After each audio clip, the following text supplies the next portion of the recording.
Bharatiya Janata party के जिलाध्यक्ष श्री राजकुमार जी बल्लम, निगम पार्षद श्री महक सिंह जी, निगम पार्षद श्रीमती आशा तायल और उत्तराखंड के पूर्व मंत्री श्री प्रकाश जी पंत, पूर्व विधायक श्री रूप जी चौधरी, श्री नरेंद्र वेल जी, श्री हरीश जी शर्मा, श्री सवेंद्र मिश्रा, श्री अजय महावर, पूर्व जिलाध्यक्ष, यहां उपस्थित मेरे सभी सम्मानित बहनों एवं भाइयों, अपनी आंखों के सामने जो मैं ये भीड़ देख रहा हूं, मेरा विश्वास अब पक्का हो गया है कि श्री साहब सिंह चौहान को छठी बार विजय प्राप्त करने से कोई ताकत रोक नहीं सकती।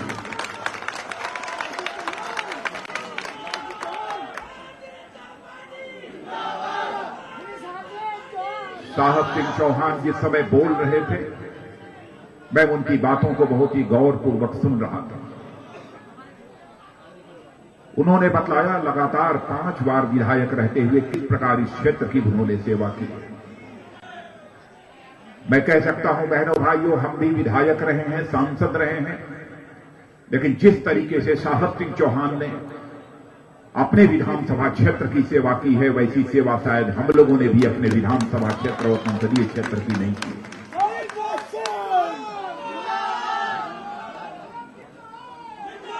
राजनीति में लोग आते हैं, बहुत सारे ऐसे लोग होते हैं जो कि सत्ता का सुख भोगने के लिए आते हैं,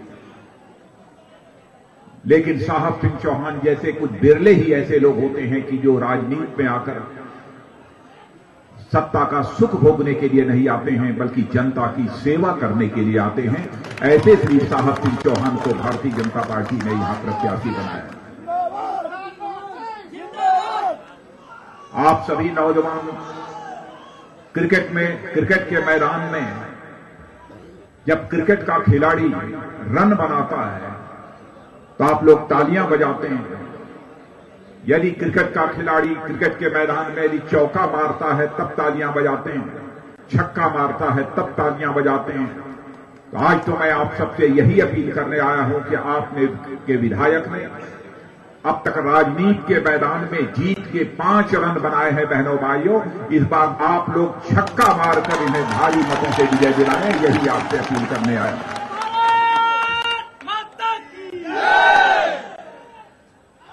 और आपने देखा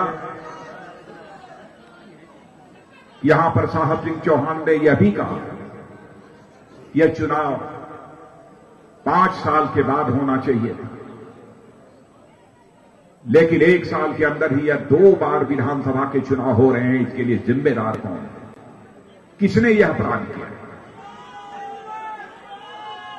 यह बात सच है, चाहे विधानसभा का चुनाव हो अथवा लोकसभा का चुनाव हो, इन चुनावों में सरकारी खजाने के करोड़ों रुपए खर्च होते हैं,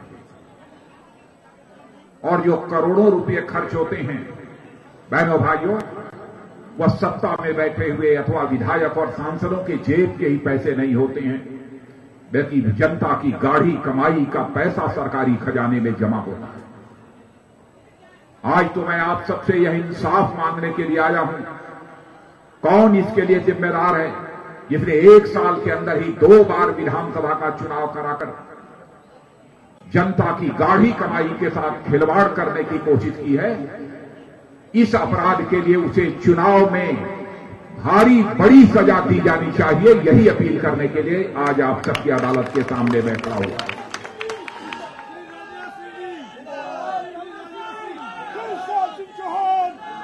ईमानदारी का बराबर उनके द्वारा दावा पेश किया जाता है, नैतिकता की बात की जाती है, लेकिन मैं आपके प्रति आभार व्यक्त करना चाहता हूं कि पिछले विधानसभा चुनाव में आप लोगों ने दिल्ली विधानसभा में भारतीय जनता पार्टी को सबसे बड़ी पार्टी के रूप में चुनकर भेजा।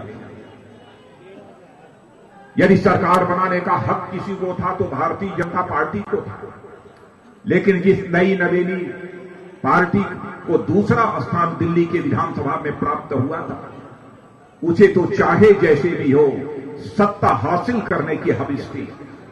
और जिस कांग्रेस को बराबर वह कोसते रहते थे, गालियां देते रहते थे, उस कांग्रेस पार्टी के साथ हाथ मिलाकर उन्होंने सरकार बनाई।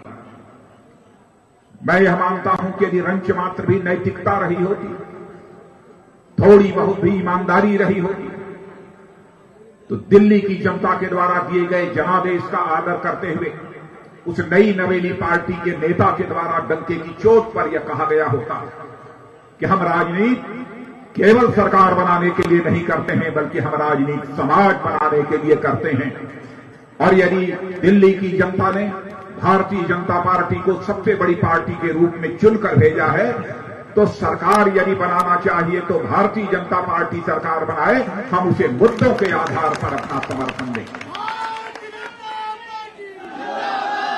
लेकिन यह कहने का वो नैतिक साहस नहीं जुटा। 49 दिन की उन्होंने सरकार बना दी और 49 दिन के बाद वह भाग खड़े हुए। क्या कभी आपने विचार किया है कि 49 दिन के बाद वह क्यों भाग खड़े हुए, क्यों मुख्यमंत्री पद से उन्होंने त्यागपत्र दे दिया? उसका सबसे बड़ा कारण यह था बहनों भाइयों कि उन्होंने जितने वादे किए थे वह इस हकीकत को जानते थे कि हम अपने वादों को पूरा नहीं कर पाएंगे। इसीलिए 49 दिन के बाद वह भाग खड़े हुए, जबकि कांग्रेस उनको समर्थन देने को उस समय भी तैयार थी। भारतीय जनता पार्टी ने भी फैसला किया था कि हम इनकी सरकार के खिलाफ कोई अविश्वास का प्रस्ताव नहीं लाएंगे। हम भी चाहते थे, चाहे जो भी जिसने भी सरकार बना ली, उस सरकार को हमें चलने का अवसर देना चाहिए, और हम लोगों ने सरकार को चलने का अवसर दिया था। आज उन्हीं के द्वारा हम लोगों से पूछा जाता है कि भारतीय जनता पार्टी यह जवाब दे, केंद्र में 8 महीने से उसकी सरकार है, भारतीय जनता पार्टी ने क्या किया है? बहनों भाइयों, मैं आपसे पूछना चाहता हूं, मनुष्य के हृदय की सबसे बलवती भावना क्या होती है? मनुष्य क्या चाहता है? मनुष्य केवल खाना पीना, कपड़ा, मोटर गाड़ी, सुख सुविधा, केवल यही नहीं चाहता है, बल्कि मनुष्य के हृदय की सबसे बड़ी बलवती भावना यदि कोई होती है तो मान सम्मान और स्वाभिमान की भावना, यही इंसान के हृदय की सबसे बलवती भावना होती है। मनुष्य हर चीज से समझौता कर सकता है, लेकिन स्वाभिमान से कभी समझौता नहीं कर सकता। यहां पर बहुत सारे नौजवान खड़े हैं, भले ही कोई नौजवान झोपड़ी में क्यों न रहता हो, गरीब मां की कोख से क्यों न पैदा हुआ हो, भले ही खाने के लिए सूखी रोटी क्यों न मिलती हो, लेकिन बड़े से बड़ा राजा और महाराजा को जाकर यह कहे, तुम गरीब हो, झोपड़ी में रहते हो, तुम्हें खाने के लिए सूखी रोटी भी नहीं मिलती है, चलो तुम्हारे नाम से मैं अपना राजमहल लिख देता हूं। शर्त यह होगी, जब प्रातःकाल सोकर बिस्तर से उठोगे तो तुमको इसी चौराहे पर खड़ा करके तुम्हारी खोपड़ी पर धीरे धीरे 2 चांटे लगाए जाएंगे। तो मैं समझता हूं कि वह नौजवान भले ही गरीब मां की कोख से क्यों न पैदा हुआ हो, भले ही वह झोपड़ी में क्यों न रहता हो, उसका स्वाभिमान जाग उठेगा और राजा को ललकारते हुए कहेगा, हे राजा, तुम्हारे राजमहल को मैं पैरों से ठोकर मारता हूं, लेकिन अपनी खोपड़ी पर कभी चाटे नहीं खा सकता। बहनों भाइयों, यही स्वाभिमान की भावना के रहते हुए ही भारत को आजादी मिली थी। चाहे वह चंद्रशेखर आजाद रहे हों, चाहे सरदार भगत सिंह, खोदीराम बोस, प्रफुल्ल चाकी अथवा अशफाक उल्लाह खां क्यों न रहे। 15 साल, 20 साल, 21 साल, 26 साल के नौजवानों ने हंसते हंसते फांसी के फंदे को चूम कर भारत को आजादी दिलाई है। भारत माता के पैरों में पड़ी दास्ता की बेड़ियों को काटने का काम किया है, तब जाकर यह भारत आजाद हुआ। इसी स्वाभिमान की भावना के कारण ही। और मैं उस अशफाक उल्लाह खां की आपको याद दिलाना चाहता हूं। 21 साल की जवानी थी, मां कहती थी, बेटा अशफाक उल्लाह तू जवान हो गया है, शादी कर ले, बहू ला, मैं बूढ़ी हो गई हूं, मेरी देखभाल करेगी, मेरी परवरिश करेगी। लेकिन अशफाक उल्लाह के दिल में तो आजादी हासिल करने की दीवानगी थी। मुस्कुराकर मां के आग्रह को टाल देता, लेकिन अंग्रेजों की हत्या करने के मामले में जब फांसी की सजा हुई, फांसी के तख्त पर ले जाया गया, मजिस्ट्रेट ने पूछा, बोलो अस्फाकुल्लाह, तुम्हारी अंतिम मुराद क्या है? जो भी तुम्हारी अंतिम मुराद होगी, यह संदेश तुम्हारी मां तक पहुंचा दिया जाए। स्वाभिमानी अस्फाकुल्लाह खान ने उसी फांसी के तख्त से मुस्कुराते हुए कहा, ऐ मजिस्ट्रेट, जाकर मेरी मां तक यह संदेश पहुंचा दे कि तुम्हारा बेटा अस्फाकुल्लाह आज फांसी के तख्त पर खड़े होकर अपनी शादी रचाने जा रहा है, तुम्हारी मुराद पूरी करने जा रहा है।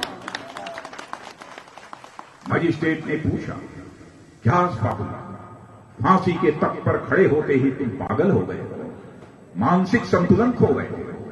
कहां है वह लड़की जिस लड़की के साथ फांसी के तख्त पर खड़े होकर तुम अपनी शादी रचाने जा रहे हो? राष्ट्रीय स्वाभिमान के धनी अस्फाकुल्लाह खान ने उसी फांसी के तख्त से कहा, ऐ मजिस्ट्रेट, पागल मैं नहीं हो गया, अंधे तुम हो गए, क्या तुझे दिखाई नहीं देता? मेरी आंखों के सामने जो यह फांसी का फंदा है, यही वह हमारी महबूबा है जिसे आज मैं अपने गले से लगाने जा रहा हूं, जिसके साथ मैं शादी रचाने जा रहा हूं। बहनों भाइयों, ऐसे स्वाभिमानी जवानों के कारण ही यह भारत आजाद हुआ। यदि यह कांग्रेस के और आपके लोग पूछते हैं कि हमारी सरकार ने क्या किया, तो मैं उन्हें बतलाना चाहता हूं, चाहे कुछ किया हो अथवा न किया हो, जो किया है उस पर भी आप बहस कर सकते हो, लेकिन इस सच्चाई को कोई नकार नहीं सकता है कि आजाद भारत के इतिहास में भारत का मस्तक सारी दुनिया में ऊंचा करने का काम यही किसी ने किया है, तो हमारे प्रधानमंत्री नरेंद्र भाई मोदी ने किया है। यही अमेरिका जो नरेंद्र भाई मोदी को वीजा देने को तैयार नहीं था, अमेरिका में घुसने की इजाजत देने को तैयार नहीं था, वैसे वीजा के लिए कभी भी नरेंद्र भाई ने कोई आग्रह नहीं किया। आज वही अमेरिका पलक पावड़े बिछाकर उनका स्वागत कर रहा है। क्या यह छोटी बात है? अभी मुश्किल 8 महीने हुए हैं, 8 महीने 10 महीने 1 साल सारी योजना बनाने में लग जाते हैं, लेकिन चाहे जो भी हो, गरीबों की चिंता की है सबसे पहले हमारे प्रधानमंत्री। बड़े बड़े धंधा सेठ लोग ही बैंकों के दरवाजे पर दस्तक देते थे, हिम्मत नहीं कर सकता था झोपड़ी में रहने वाला कि वह बैंक के दरवाजे पर दस्तक दे।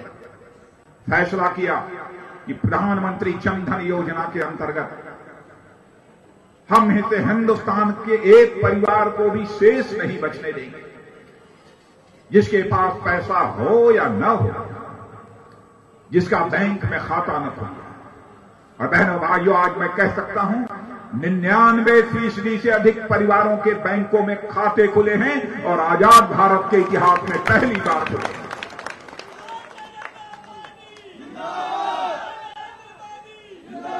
सरकार के द्वारा जो भी सुविधाएं मिलती रही हैं, बिचौलिए बीच में आधा खा जाते थे, आधा अधूरा सुविधाएं लोगों तक पहुंच पाती थी।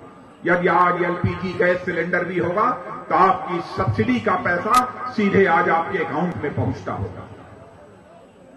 चाहे बच्चों की स्कॉलरशिप हो, चाहे विधवा पेंशन, चाहे वृद्धावस्था पेंशन अथवा अन्य किसी भी प्रकार की सब्सिडी, जिस मोहल्ले में आप रहते हैं उसी मोहल्ले के बैंक में वो खाते में पहुंच जाएगा।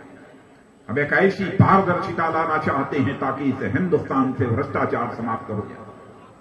जिसके पास एक भी पैसा नहीं था, हमारी सरकार ने कहा भले ही उसके पास पैसा न हो, जीरो अकाउंट उसका खाते में खोला जाना चाहिए, उसका हस्ताक्षर लिया जाना चाहिए। उसका खाता खुल गया और उसी दिन जिस दिन खाता खुल गया 1 लाख रुपए के दुर्घटना बीमा का वह हकदार बन गया। और यदि उसके खाते में एक भी पैसा नहीं है, जरूरत पड़ी कि हमें कुछ पैसा चाहिए, तो बैंक के दरवाजे पर जाकर 5000 रुपए का वो ओवरड्राफ्ट भी हासिल कर सकता है, भले ही वह झोपड़ी में क्यों न रहता हो। क्या इस आजाद भारत के इतिहास में किसी सरकार ने इतना उल्लेखनीय और महत्वपूर्ण कार्य कभी किया? ऐसे बहुत सारे काम हैं। सारे कामों की यहां पर चर्चा नहीं करना चाहिए। यही आपका पड़ोसी देश पाकिस्तान, चीन जब जब होता था, भारत को आंख दिखाता था, सीमा पर बराबर गोलियां चलती थी, हमारे लोग मारे जाते थे, फिर भी इधर से मुंहतोड़ जवाब नहीं दिया जाता। बहनों भाइयों, शायद पाकिस्तान को इस बात की जानकारी नहीं अथवा रही हो तो शायद ध्यान में न आया हो कि वहां पर एक दूसरी सरकार बन चुकी है। पहले की आदत पड़ी हुई थी। इस बार भी उन्होंने गोली चला दी, 5 लोगों को मार डाला। हमारे बॉर्डर सिक्योरिटी फोर्स के जवान वहां तैनात थे। मैंने डायरेक्टर जनरल से पूछा क्या हो रहा। उन्होंने कहा कि 5 लोग मार डाले गए। मैंने कहा कि हमारी फोर्स ने क्या किया। उन्होंने कहा कि साहब हम लोगों ने सफेद झंडा दिखाया। मैंने कहा सफेद झंडा, व्हाइट फ्लैग, ये होता क्या है। उन्होंने कहा कि यह सफेद झंडा इसलिए दिखाया जाता है कि हे पाकिस्तान, हम तुम्हारे ऊपर गोली नहीं चलाना चाहते, हम आपसे बात करना चाहते हैं। 5 लोगों की हत्या हो गई। 16 बार झंडा दिखाने के बावजूद पाकिस्तान बात करने को तैयार नहीं हुआ। बहनों भाइयों, तो मैंने कहा कि अब 17वीं बार सफेद झंडा नहीं दिखाया जाना चाहिए, बल्कि मुंहतोड़ जवाब दिया जाना चाहिए।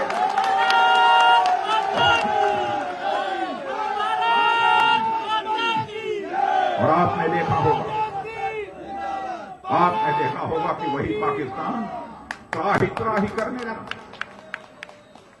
भारत से अपील करने लगा कि अब गोली मत चलाइए, गोली मत चलाइए। दुनिया की सबसे बड़ी संसद संयुक्त राष्ट्र संघ से अपील करने लगा कि अब हस्तक्षेप कीजिए, हस्तक्षेप कीजिए।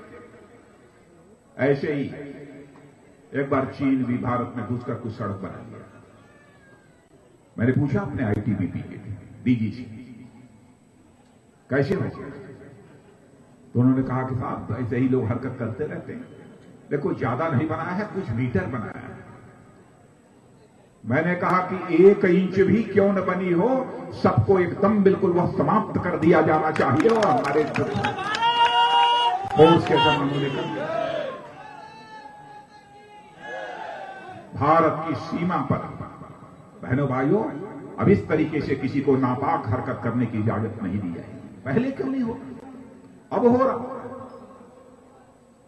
इसलिए मैं आप सबसे अपील करने आया हूं बहनों।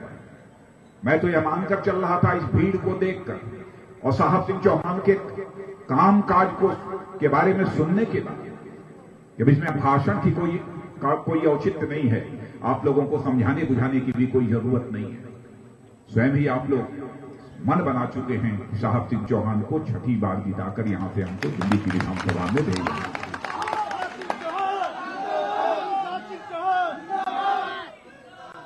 और वैसे तो भारतीय जनता पार्टी की सरकार बनने के बाद क्या क्या होगा, आज हमारा विजन डॉक्यूमेंट जारी हुआ है, कल अखबारों में आपको पढ़ने को मिल जाएगा।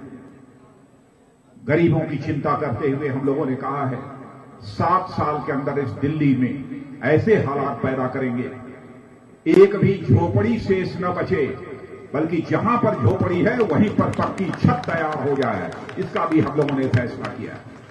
लोगों को सस्ते दर पर पीने के लिए पानी मिल जाए, कम दर पर बिजली लोगों को मुहैया हो जाए, शिक्षा की व्यवस्था समुचित हो जाए, स्वास्थ्य की समुचित व्यवस्था हो जाए। ऐसी कई बातों की हम लोगों ने चर्चा की। जहां तक माताओं बहनों की इज्जत और असमत का सवाल है, कल मैं जब सड़क से आ रहा था, एक कार्यक्रम में जा रहा था, मैंने देखा आप पार्टी का एक विज्ञापन लगा हुआ था, जिस पर लगा था कि हम हमारी सरकार बनने के बाद हम एक ऐसा मोबाइल के माध्यम से व्यवस्था करेंगे कि यदि कोई भी माता बहन के ऊपर आंख उठाकर देखने की जरूरत करेगा तो वह मां, वह बहन अपने मोबाइल का एक बटन दबा देगी और इसकी सूचना पुलिस तक पहुंच जाएगी। और बहनों भाइयों, उन्होंने तो सोचा था। आज मैं आपको जानकारी देना चाहता हूं, 1.5 महीने पहले एक ऐसा ही मोबाइल एप्लीकेशन मैंने जारी कर दिया है जिसका कि नाम हिम्मत है। हिम्मत है, उसका नाम ही हिम्मत है। शायद जितना प्रचार उसका होना चाहिए नहीं हो पाया है, लेकिन आगे उसका प्रचार हो जाएगा। और मैंने अपने कहा है पुलिस के अधिकारियों को कि हर प्रकार का मोबाइल, चाहे एंड्रॉयड बेस्ड हो, चाहे जो भी हो, चाहे आईपैड हो, सब में इस प्रकार की मुकम्मल व्यवस्था करनी चाहिए कि यदि किसी महिला के ऊपर कोई आंख उठाकर देखने की जरूरत करता है, एक बटन दबा दे तो केवल पुलिस कंट्रोल रूम को ही इसकी सूचना नहीं होनी चाहिए, बल्कि बगल में खड़ी पीसीआर वैन को भी इसकी सूचना होनी चाहिए, ताकि 5 से लेकर 7 मिनट के अंदर ही वह वैन वहां पर उसकी सुरक्षा के लिए पहुंच जाए। बहुत सारी ऐसी माताओं और बहनों की इज्जत और अजमत की सुरक्षा का जहां तक सवाल है, अब श्रीमती किरण बेदी जैसी एक इस हिंदुस्तान की मानी जानी पुलिस अधिकारी जिसने आदर्श स्थापित किया, जिसके नाम पर उड़ान नामक एक पिक्चर ही बनी, ऐसी महिला को ही हम लोगों ने मुख्यमंत्री के रूप में दिल्ली की जनता के सामने पेश किया। स्वयं ही उन्होंने अपने ट्विटर के माध्यम से दिल्ली की जनता को बतलाने की कोशिश की है, प्रेस के माध्यम से बतलाने की कोशिश की है कि सरकार बनने के बाद महिलाओं की सुरक्षा के लिए उनके द्वारा क्या क्या कदम उठाए जाए। यह कोई नहीं कह सकता